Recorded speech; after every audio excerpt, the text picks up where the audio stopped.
What's going on, college hoops heads? This is another live stream on the Center Hub's YouTube channel. I think this is live stream number 12, covering each conference, 12, 13, somewhere around there, covering each college basketball conference leading up to the season. My name is Stephen Bagell. I'm actually the guest today. I'm still doing the intro. Hosting, we have Julian Mendelson and Andrew Schaefer, obviously both of the Center Hub. And our college basketball season preview magazine is out. If you're watching this on Twitter, go check it out in our pinned tweet. It is $12. If you're watching this on YouTube, it is in the bio of this video. Real quickly before we get started, Andrew and I were at Big East Media Day. So again, if you're watching this on the YouTube channel, go check out our coverage. We have 55 minutes of just raw footage of, our interactions with coaches, a bunch of players. It was a lot of fun. Andrew, what did you think of the experience of Big East Media Day? Yeah, it was great. I'd never been to any type of, I was telling you off air, I hadn't been to any big type of college basketball event in like 20 years. So for me to go to a media day, it was pretty awesome to be around those coaches and players and, to meet other media members is great.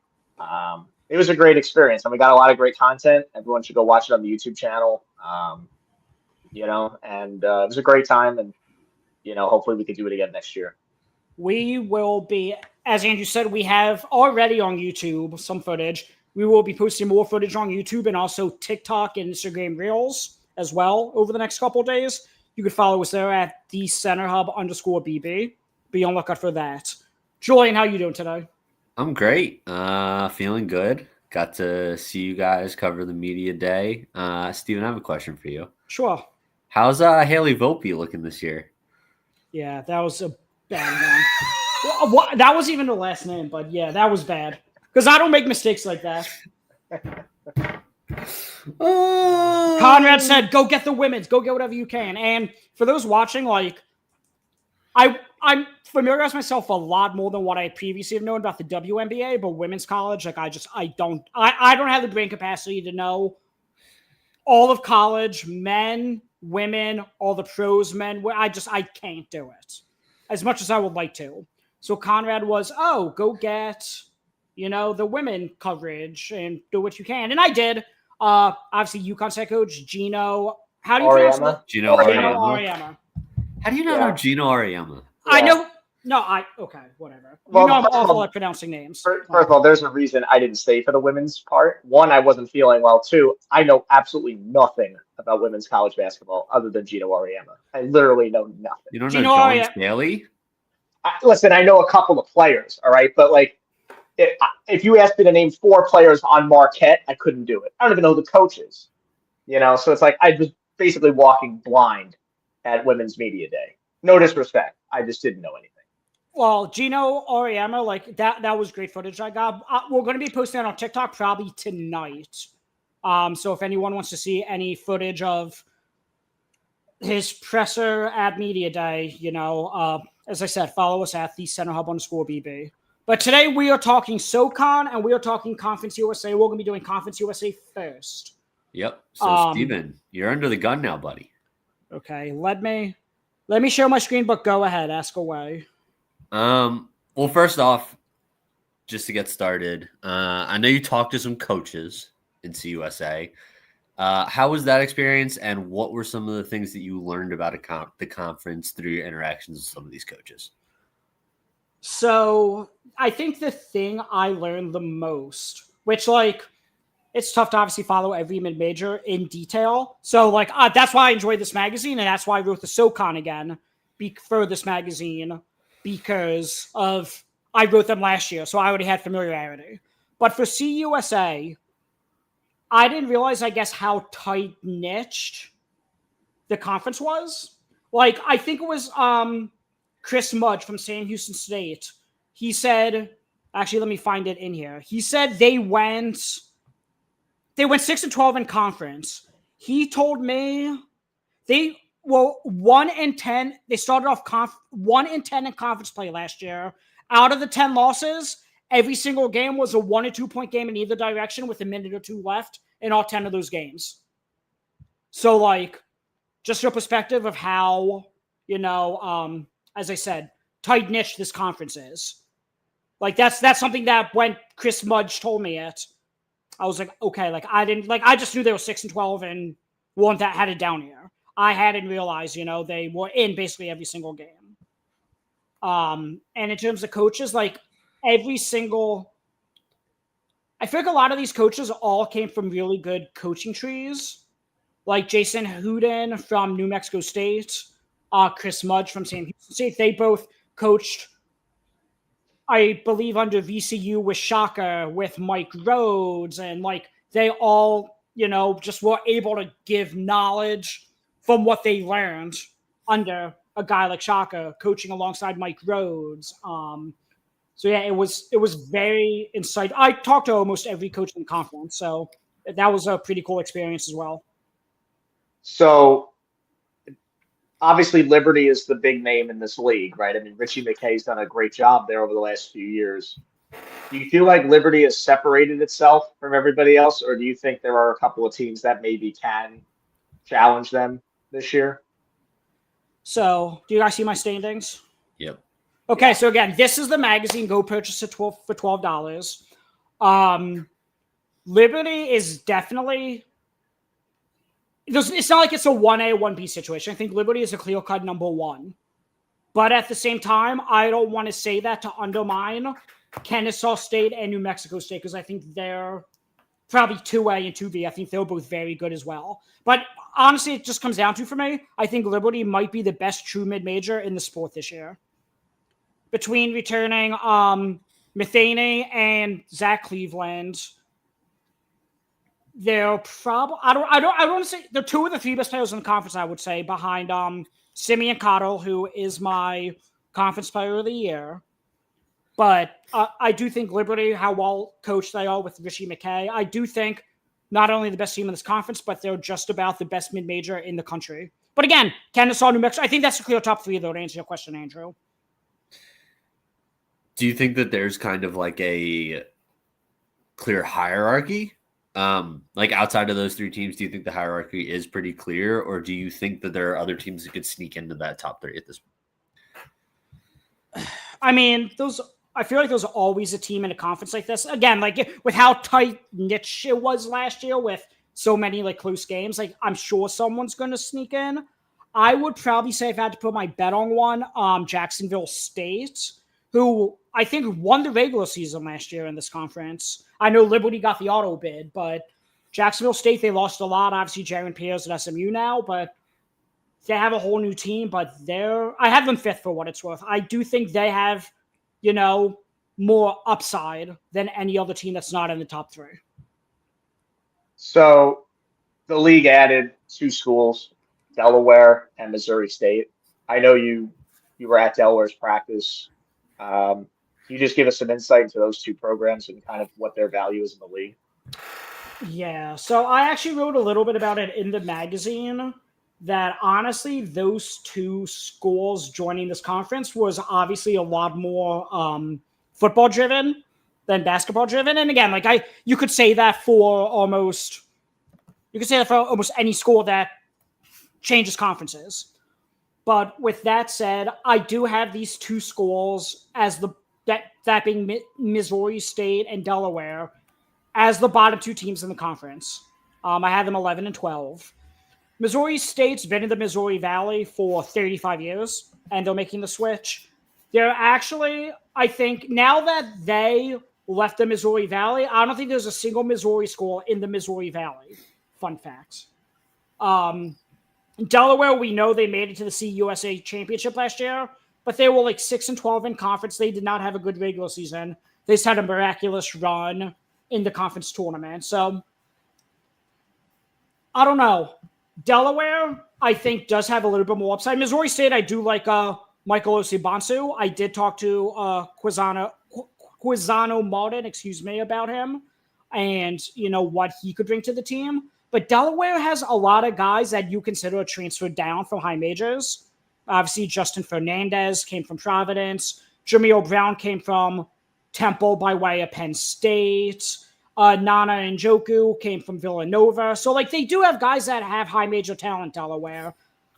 When I was at practice, admittedly, almost the entire team was hurt. The entire starting five was out when I was at practice. But it was cool to see a lot of the freshmen get, serious burn. So, good reps for them. But I'm covering Delaware and St. Joe's this Saturday at Hagan Arena. So, hopefully I'm able to have more insight about Delaware specifically after attending a practice and an exhibition game from them. Okay. I'm glad you mentioned that the two teams coming to the conference. I do think this conference is a crazy hodgepodge of teams from, I think we talked about a pre podcast that the talent. I'm not saying the talent is all over the place, but I do think that geographically and where these teams are pulled from is a bit all over the place. But I want to get back to the top because I think you mentioned Kennesaw State at 2. And you've mentioned Simeon Cottle, who's coming back. They lost Andrea Woolley last year. So what makes you think that, can talk about Cottle, you can talk about the guys around Cottle, but what makes Kennesaw State your number 2 team in the standings this year? So Cottle, as I said, I do have his conference player of the year. So if it's not Zach Cleveland, then it's him as the best player in the conference.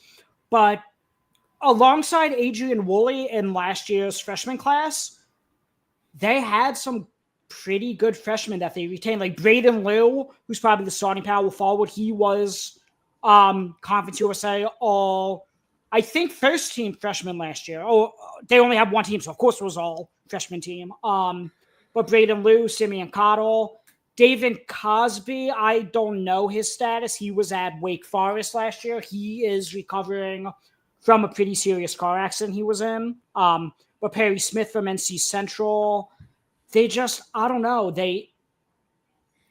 Their offense, I feel like, is pretty good for a mid-major, but the defense last year was phenomenal. Their defense and KenPom was 114, which is pretty good for, I think it led, let me pull last year's KenPom while we're talking. I'm pretty sure it led Conference USA last year in adjusted defensive rating. But I think there's a high offensive floor. Yeah, high offensive floor, but an even higher defensive ceiling, I suppose is how I would put it, if that makes any sense. It might not. So let me ask you about the sleeper team in the league. Is there somebody that you think isn't being talked about enough that maybe could present some issues outside of Kennesaw and New Mexico State? Because I know you mentioned those two already. Yeah. Is there anyone else that you like, that, maybe isn't getting the publicity that, we would know about? Jacksonville State. I know I already answered that question in terms of if there's a team that's not in the top 3 that could make a run, it would be them. I really like what they did in the portal. I apologize, I'm going to butcher his name, Mustafa El Motaukil. He's from Louisiana. I have him, again, all conference first team.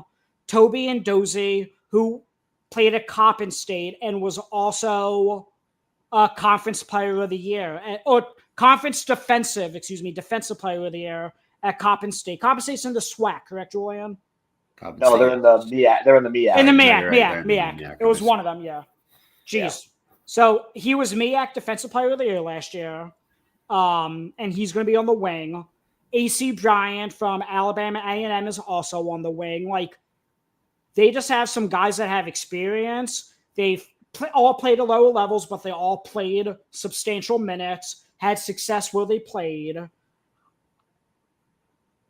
And I just think they, outside of the top 3, I think they're the most talented and have the highest ceiling. I do have Middle Tennessee State 4 before them, just because I think Middle Tennessee, like, there's more continuity there, and they've played together. And, Jacksonville State, we saw Ray Harper last year. They went 23-13, went 12-6 in conference, and they lost to UC Irvine in the NIT, who ended up going to the NIT championship. So we've seen Jacksonville State have success. We see Middle Tennessee State have success, but I think Jack State does have a higher floor, a higher ceiling, excuse me. Yeah. So when they lost Jaron Pierre to SMU, obviously he transferred out. Do you think they've done enough to make up for that loss with the roster construction that you mentioned, or do you think that's still an issue? I mean, losing a guy who was, 5th or 6th in the country in scoring is never ideal, obviously. But right. I feel like they have, behind Mustafa El Matukil, they have more, I suppose, infrastructure. And, they're not just dependent on Jaron Pierre like they were last year. They have, Jamal Franklin only played 14 games last year. He's back. He shot 49, 41, 85 last year on very high three-point volume. So he's giving shooting. Well, he only played 14 games last year.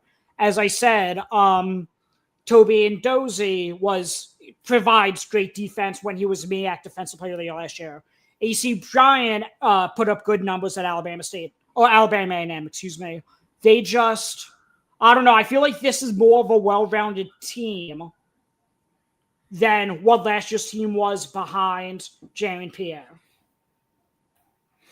I kind of have a follow-up on that, okay. Which is if let's say the unthinkable happens, Jacksonville State wins the tournament, right? Is CUSA a 2-bid league with Liberty being the second bid? And what is can we? Is there anything we can look through their non-conference schedule and kind of assess that? We sure can, Julian. Let me see. Liberty.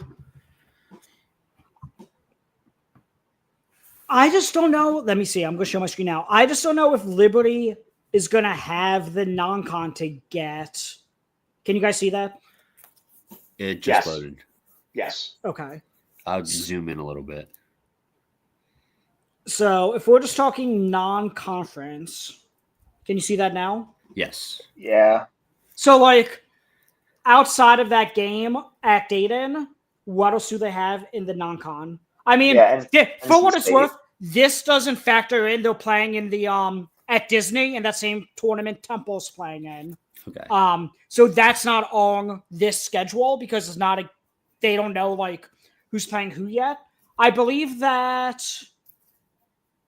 Vermont, they play Vermont first because it's a week of Thanksgiving, it's only feast week. And then they play the winner of Bradley or Princeton or something like that. So sure, they're getting some decent, maybe given the neutral sites, maybe low end quad 2, but probably much more likely high end quad 3 games. But they probably have to win at NC State and at Dayton to really have a shot at an at-large bid, if I'm being honest. Just because yeah. I'd say Vermont, Charleston, FAU, whoever else are playing Disney are good mid-majors. But to get an at-large bid with how the super conferences are, and Andrew, you've done bracketology, I'm sure you could attest to this as well. Mm-hmm. They had to beat Dayton and NC State in true road games and have a lot of luck on the neutral.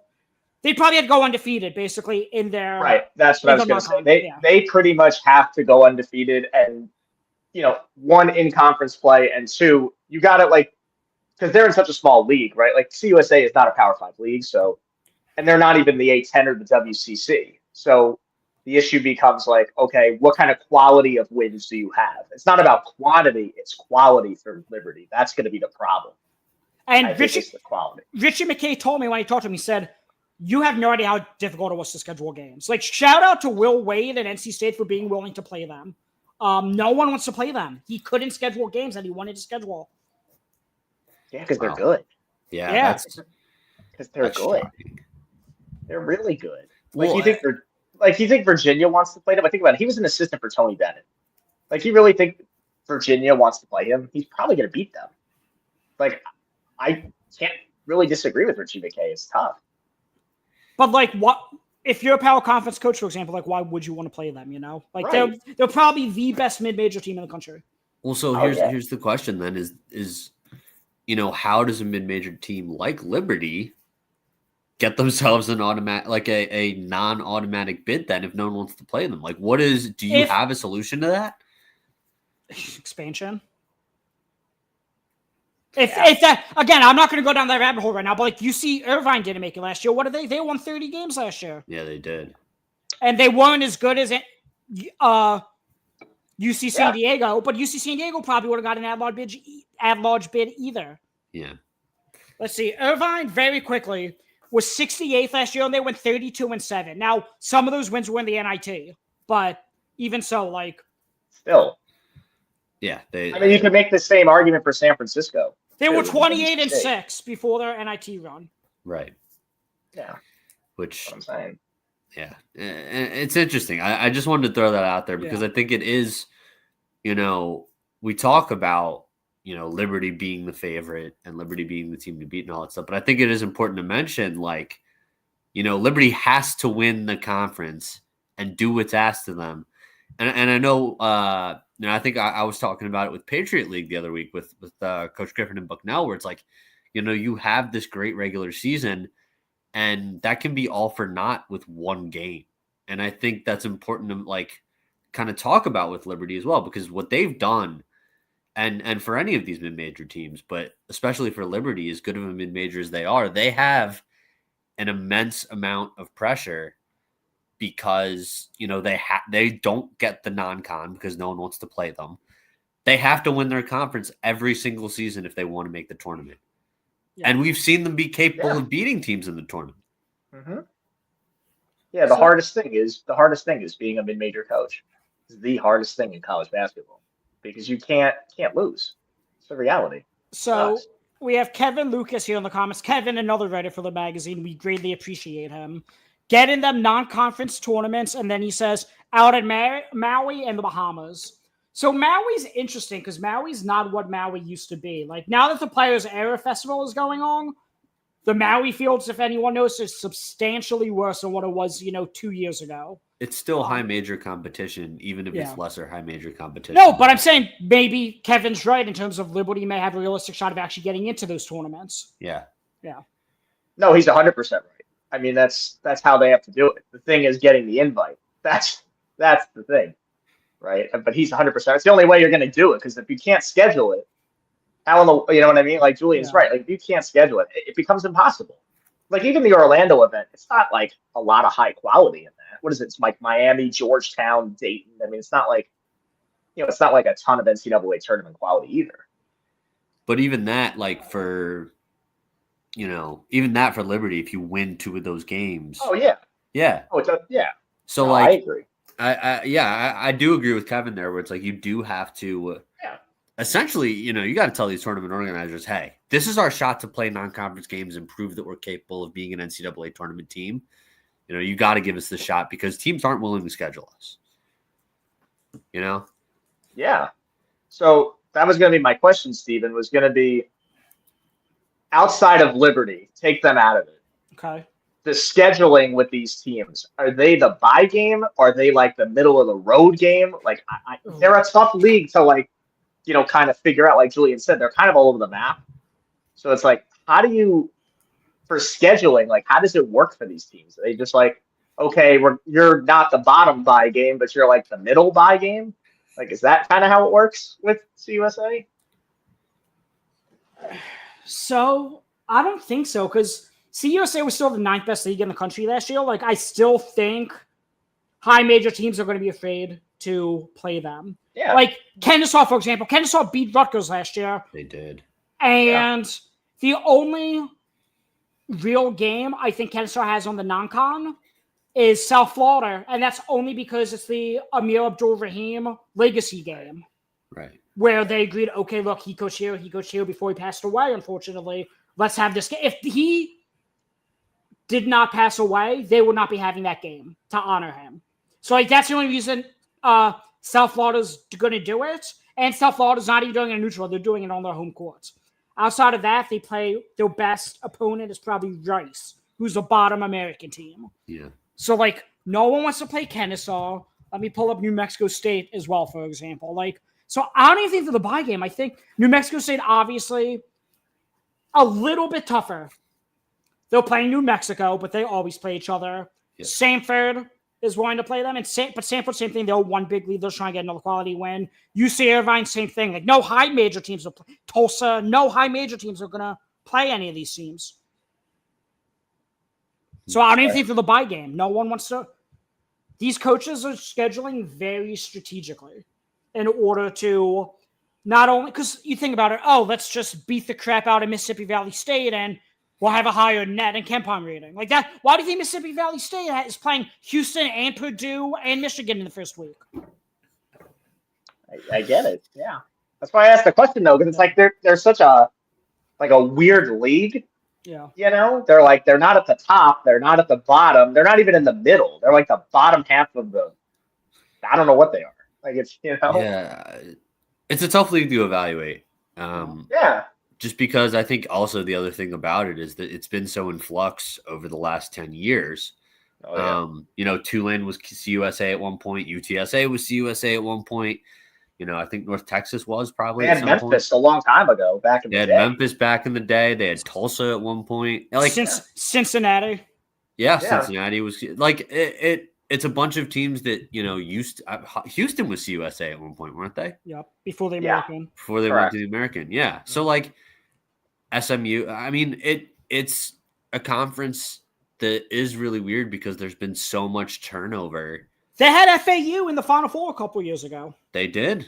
They did. FAU went to the American. And they had North Texas play UAB in the championship of the NIT that same year, and Charlotte win the CBI. They had all four went to the American. Well, are they just a feeder league for the American at this point? Cincinnati, Memphis, Houston. Every single team that's been successful there has gone to the American. Every single one. Right. And keep in mind, too, there's two teams leaving the conference after this year. Which are UTEP and Louisiana Tech. Where are they going? So Louisiana Tech's going Sun Belt. Louisiana Tech's going back to the Sun Belt, and UTEP's going to the Mountain West. Mm. So, again, it's more turnover, more shift. You know. So here's a question, just to kind of.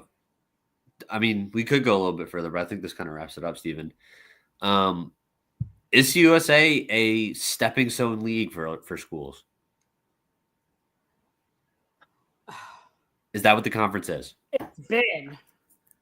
I'm hoping because, like, again, they just snagged Kennesaw State and Liberty the last couple of years from the Atlantic Sun. Like, they just have to find ways to keep grabbing schools because, like, you know, they're going to replace the two schools leaving as well. Of course. That Andrew just yeah. So I don't know who it's eventually. Yeah. I don't know who it's going to be, but they're gonna, you know, grab someone.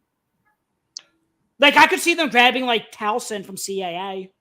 Towson has a very good football program for a CAA school, and they've been very successful basketball. Like that, they took Delaware, and Delaware obviously is not as good basketball, but better football. But like I think that's where it goes. Like they're going to grab a Towson. They're going to grab. I don't know. That was the best example I could think of off the top of my head. I didn't think about it, but like, yeah, they got to keep like. You think Liberty's going to be in this league forever? I don't think so. Liberty's been in 4 conferences in the past 8 years. That's crazy to think about. They were in. Hold on, let me pull this up. That's when I was doing the write-up, I said this is the 4th conference they've been in 8 years. I mean, but here's the thing, though. If you're Liberty, I mean, after what we just said, why wouldn't they move to the American? Why doesn't Liberty move to the A10? I mean, why wouldn't they? Yeah, well, the A10 doesn't have football. That's the issue. Right, but you know, why wouldn't Liberty move to the A10, the American? I guess the American, Probably the American, but yeah. Why wouldn't they? Oh, Liberty would be a huge upgrade for the American in basketball. It's not even a question. So in Liberty was in the Big South. 2018, they leave to go to the Atlantic Sun, and now the Conference USA. So they've been in 3 conferences in the last 8 years. Yeah, it's crazy. I mean, at some point, if you're Richie McKay, like, you know, and their football team's good too. So if you're the coach of both of those programs, you know, you might want to be asking, hey, you know, when are we going to go somewhere with more value that can get us more potential playoff spots? Yeah, no, what's interesting is like he's a coach that I thought would have moved up by now. No disrespect, like I thought he would have been a Power Five guy by now with how good he's done, the consistency of that program.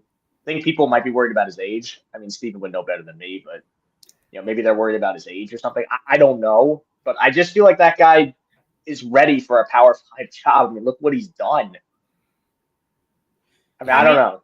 I mean, for what it's worth, like, obviously he's not going to tell me otherwise, but he's very happy at Liberty. Like, okay. He has told me in the past, or when I spoke to him, he's had opportunities. He didn't get into detail on that, but he's happy there. So I'm sure Power 5, I could guarantee you, Power 5 schools have called him at some point the last couple of years. Of course. Yeah, I'm sure. But do we have anything else on Conference USA? Because I think the perfect segue for this conversation is moving on to the SoCon, where we just talked about how UC Irvine didn't get in last year because of their non-con. Or because just being an elite mid-major just isn't enough to get you in the tournament anymore. Like, we're not in the days where Drake, for example, got a bid as a Missouri Valley team we saw a couple years ago. We saw Indiana State not get in with that Robbie Avila and Josh Schertz team, and then they won the NIT. Or went to the NIT championship. What about Chattanooga? Chattanooga last year was, for my money, the best mid-major in the sport last year. Then they went on to win the NIT when Wofford won the conference tournament. So, like, same thing we can say about Liberty. They went 29-9 last year. They were 94th in KenPom. They were incredibly good, Chattanooga. Yeah. So, I mean, I think that's the same thing we could say about a team like them. So, go ahead, Julian. Yeah. I guess to intro Conference USA, let's pull your standings up. So, okay, give me. Sorry, we were just talking about Conference USA. To intro I know SoCon. SoCon. Oh, boys. Okay, so let me share my screen. And you have VMI first, correct? I VMI fifth, and I only had them fifth because Andrew Wilson told me, I hope you rank us last. So that's my middle ground between 1 and last was 5.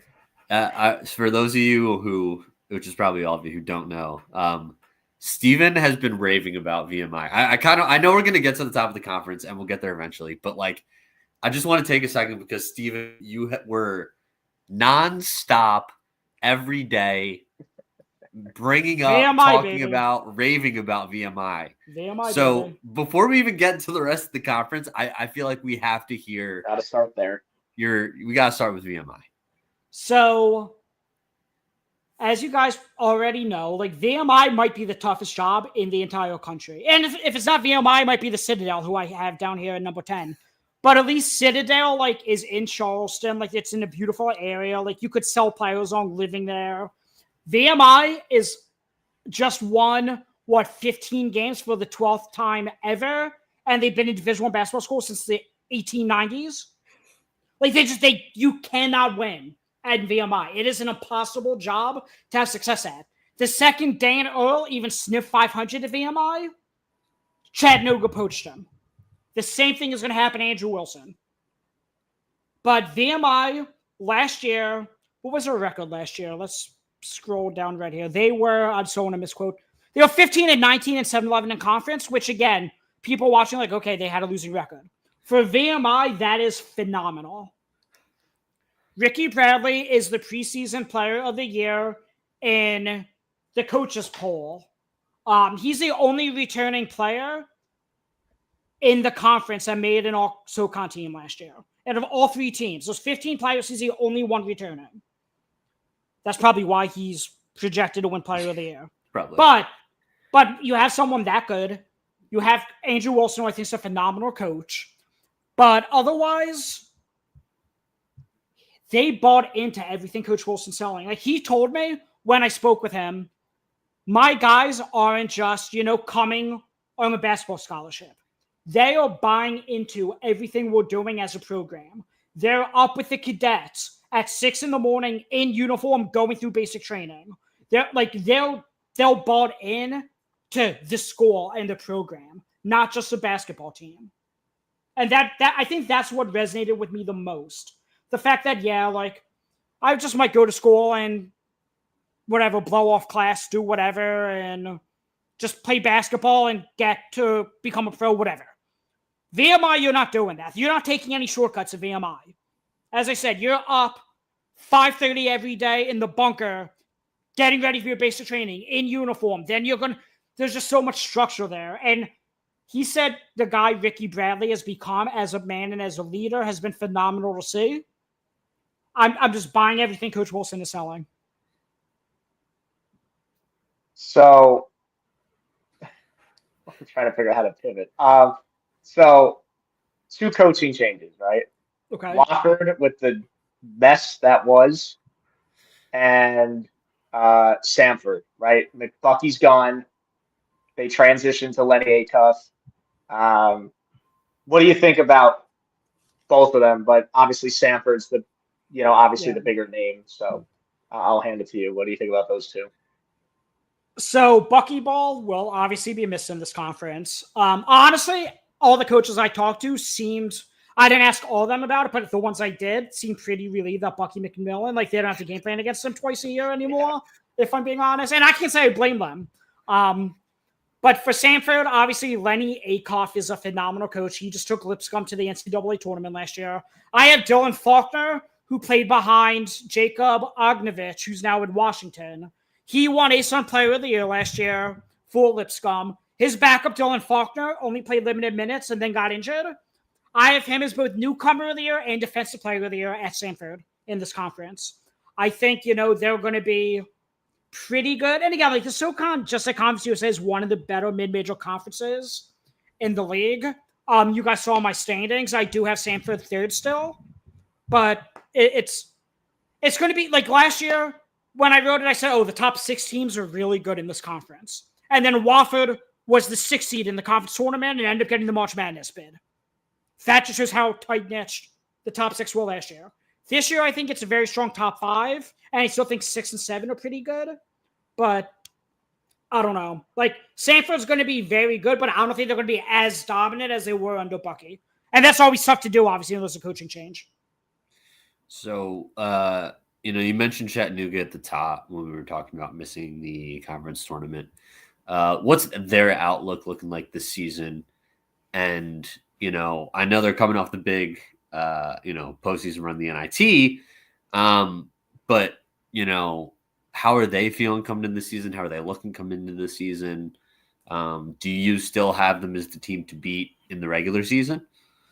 I do. I have them number 1, Furman number 2. I believe Furman was number 1 in the coaches poll for Media Day, but Furman does have a lot more continuity. Furman's the only team aside from VMI that has any. VMI, again, second most continuity in the country behind Purdue Julian. But outside of VMI and Furman, like, there's no continuity in this league.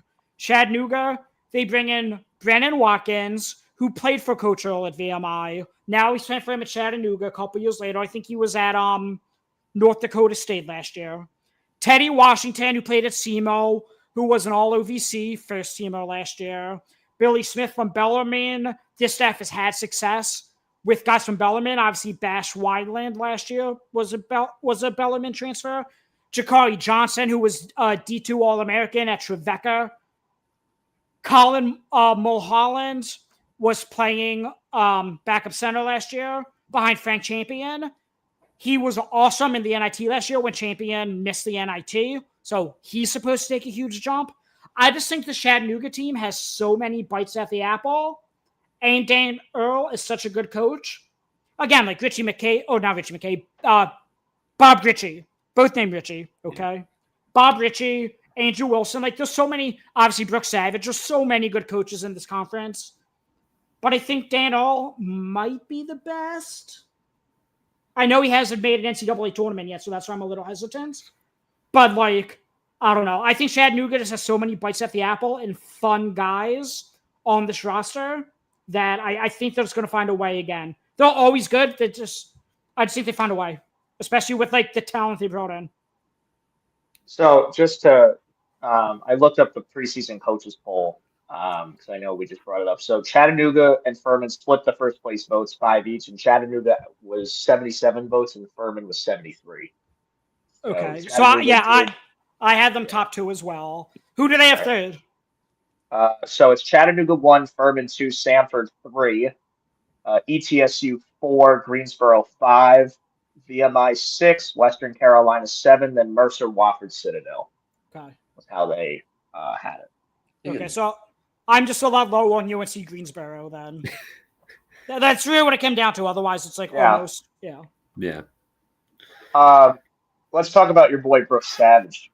My boy, friend of the One and Done podcast, Brooks Savage. Yeah, I know you guys have a good relationship. Can you talk about ETSU? Because I think they're the sleeper team in the league. I really think this team has a legitimate shot to go. They're always a sleeper team in this league. And I'm not saying that to disparage Coach Savage. Like, it's such a tough league, and they had Kwamari Peterson. He's a starting point guard at Washington. Like, he was Conference Player of the Year last year. Jaden Seymour was a pro. Karan Boyd was Defensive Player of the Year. He loses all 3 of them and still finds a way to replenish the cupboard and still top 3 in the league once again.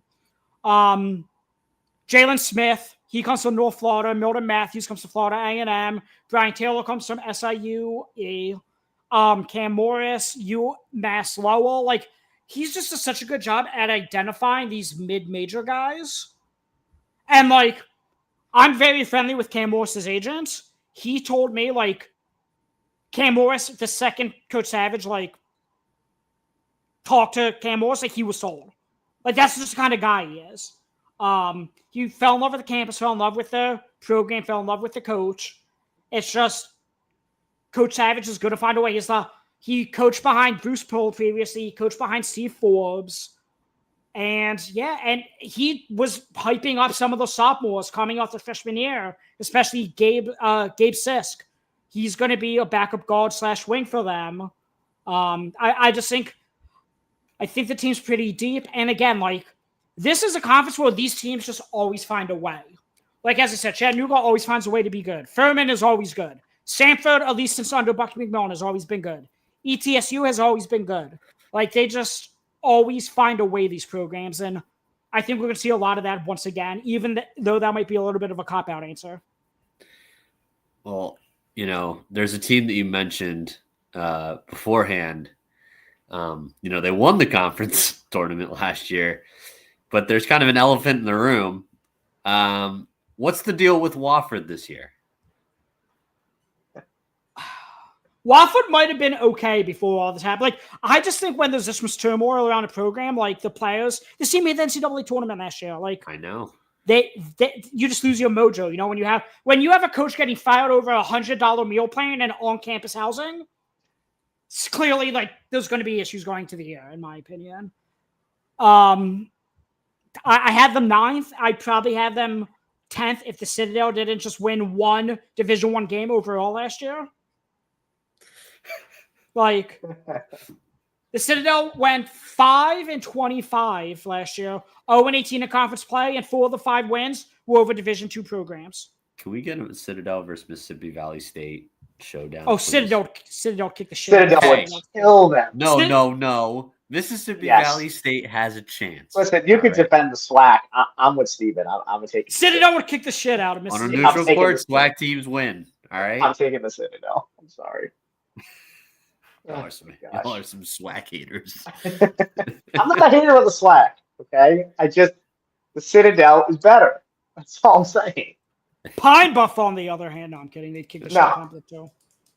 They'd kick the shit out of them. Let me ask you about Mercer, because I interviewed Jeremy Schulman from UT Martin, who took over for Ryan Ritter, who's now at Mercer. Talk to me about what they have. It feels like there's a lot of positivity going there this year. So when I was talking about Delaware as like a team who has a lot of transfer downs, Mercer did that too. They have Baraka Koji, who was just in Memphis. They have Kyle Cuffey, who played at Syracuse, who Andrew, I know you probably know a little bit about. I do. They have Petrus Patagimis, who he redshirted last year, but he was previously at Dayton. Brady Shoulders is my favorite player in this conference. Coach Ritter said he's pound for pound the toughest player he has ever coached. And he is just such a fun player to watch and scout, Brady Shoulders. So if you don't know Brady Shoulders, you should definitely look him up. Super fun kid. Omani Mighty from Central Michigan, from the MAC. Like, similar to Chattanooga, I said they have so many bites at the apple.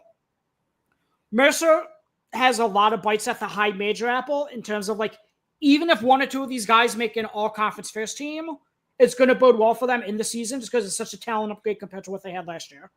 Well, but you have them 6th. Yeah. But again, like, this is a conference where Wofford went to the NCAA tournament as 6th last year. They did.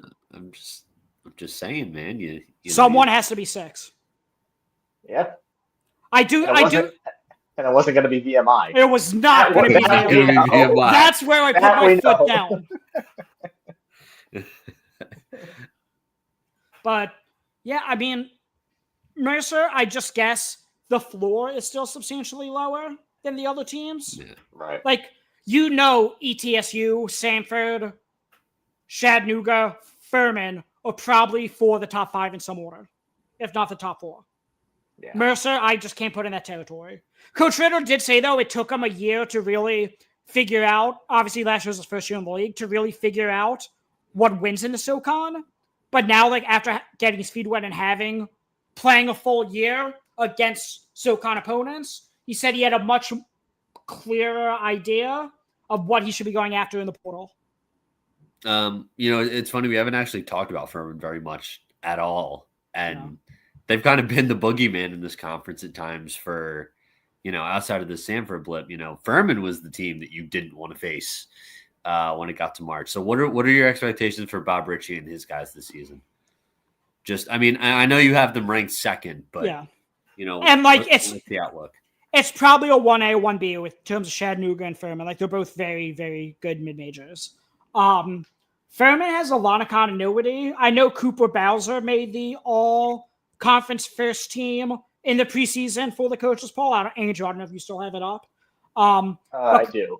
Cooper Bowser, Ben Vanderwall, Tom House, like, all those guys are just dudes. They also Bob Ritchie does a phenomenal job at always developing a point guard. Like, last year, PJ Smith went from the 2-guard to point guard, and he made all-conference first team. This year, it's going to be Edrin Johnson. He's going to be their pivot shift to point guard. I just think that's really strong top 4. They have Asa Thomas coming off the bench. He's a Clemson transfer.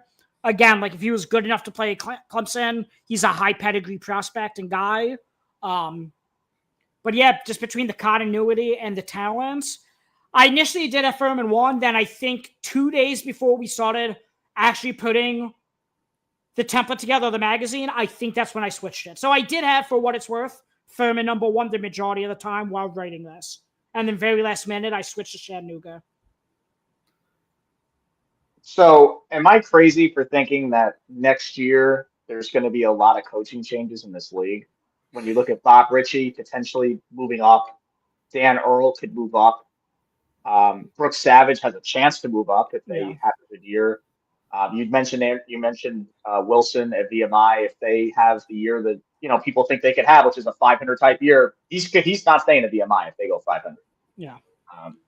Am I crazy for thinking that, or you think that's a possibility that there could be multiple coaches going on?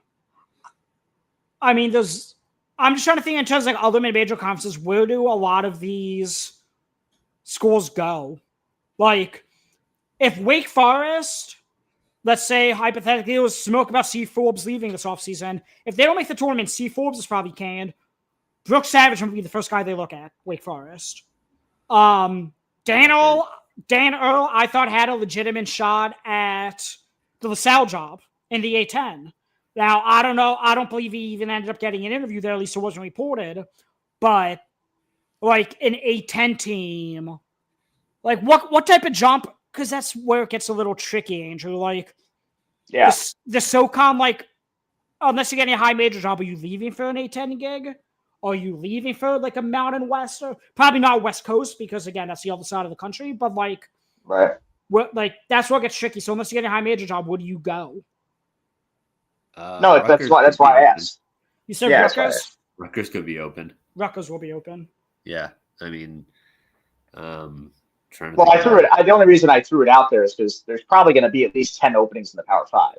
Yeah. You know, Yeah, so I'm just trying to figure out, like, you know, a lot of these guys are good coaches. I think we all agree they have some really good coaches in this league. You know, so I'm just wondering, like, Bob Ritchie's probably due for a Power Five job, right? Furman made the tournament, won a game. Dan Earl's probably due. You know, so I'm just throwing it out there, like. What if, like, Chris Mack gets poached from college to Charleston? Would you leave the SoCon to take the Charleston job? Charleston probably has better resources, but it's a worse conference. Yeah, I think it depends who you are and where you're at. Like, if I'm Bob Ritchie, I'm not leaving. Yeah. Right. But, like, if I'm Andrew Wilson, I'm leaving in a heartbeat. Yeah. You know, so I think it's probably, like you said, it's probably situational. Yeah. I just feel like this league has some of the best mid-major coaches in the country. Like, think like Dan Earl, Bob Ritchie, Brooks Savage, even Lenny Acuff. I mean, like, yeah, that's a really good top four. Yeah. Lenny Acuff is another one. Like, this could be a stepping stone job. He was at Lipscomb last year, and then next year it could be somewhere else. He could do the 3 schools in 3 years type deal. It wouldn't shock me. So, okay. Do we have anything else with the SoCon? No. I think we've covered it. I mean, I think we hit everything. It's a lot harder with a 10-team league to cover, more ground than with a 12-team league. Yeah. Especially one of those teams, the Citadel. Hey, the Citadel's going to be better than they were last year for what it's worth. I'll ask you this. You picked Chattanooga to win the regular season. Do they win the auto bid? Oh. That's what I was going to ask at some point, too. Do they win the because the SoCon is one of the craziest tournaments there is. It's a crazy tournament. So I think it's weird. I was reading about the SoCon tournament, and I think the 1 seed before last year won the SoCon tournament like 8 straight years, which is insane. Okay. But the 2 seed in the SoCon tournament hasn't won a tournament game in like 5 years. Oh my God. The 2 seed is also the 7 seed every year for like 5 straight years. Oh, that's a stat.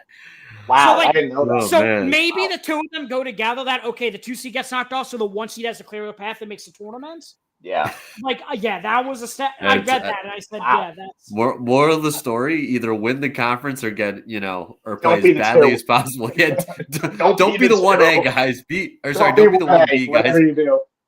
Either if you're not first, you're last, guys. Like, it's Ricky Bobby. For what it's worth, Mike Jones has been in this league. Let's see. He's going on year 5 in this league. He still hasn't won a conference tournament game at Greensboro. Has he been That's crazy because he's done a good job at Greensboro. Yeah, he's done a great job. Greensboro, he's won 20, 21, 20, and 17 games. And he's lost a conference. Hasn't won a conference tournament game yet. So to Andrew's point, that just shows how crazy this conference is. Yeah, at least nuts. Tournament time. Wow. Coming with the heat, Steven. Jeez. Cool. I'm not the one to lose conference tournament games. No. I'm the one analyzing it. All right, Ricky Bobby. But no, if I had to say who wins the conference tournaments, I'm probably going with Furman just because, again, they have the continuity. Bob Ritchie's done it before. So that's probably who I go with. But again, it could be any of the top 5, I would say. Oh, so VMI could win the conference tournament. I was going to say no VMI love? VMI, who I'm rooting for. Okay. Oh, man. Sorry to Coach Savage if he's watching. I'm rooting for you too. But VMI just would be such a fun story from an analyst perspective. Steven has had the fix in on this one for a long time. Just saying. By the way, I'm picking ETSU. I think Brooks Savage gets it done this year. I'm gonna get a text in about 5 minutes saying, "You asshole." I'm gonna say Chattanooga gets it done this year. Dan Earl is too good of a coach not to Think of that. The 3 of us just picked 3 different winners. I mean, that's how crazy. I mean, that's how open it is. Yeah, insane. And to be honest, if if one of the other teams in the 4 to 6 range won the tournament, I also wouldn't be shocked. Nope. Okay, so that should conclude everything for this live stream on the Center Hub YouTube channel and Twitter page. Again, go buy the magazine. It's $12. You could find it either in the bio of this YouTube video or in our pin tweet on Twitter. So go check that out. Again, $12. The season starts a week from Monday. Like exhibition secret scrimmages are well underway. NBA season has already started, so that shows how close college basketball is. Go purchase it. You could follow us, I said, on all socials at the Center Hub _VB. Follow us on TikTok. I'll be posting a bunch over there the next 2 days from Big East Media Day. So be on the lookout for that. Otherwise, you can follow me on Twitter at @the_NBAGel. That's NBAGELL. You can follow Julie on Twitter at 12J Mendel. You can follow Andrew on Twitter at Shafenbake. Again, we're going to be doing, I think, 5 playback TVs next week as well. So go follow us on Playback TV as well. Join starting up 5. Not 6, not 7, not 6, 7, 6, 7, 5. So, yeah, be on the lookout for that for you NBA fans. And otherwise, we will talk to you next episode. Thanks for listening.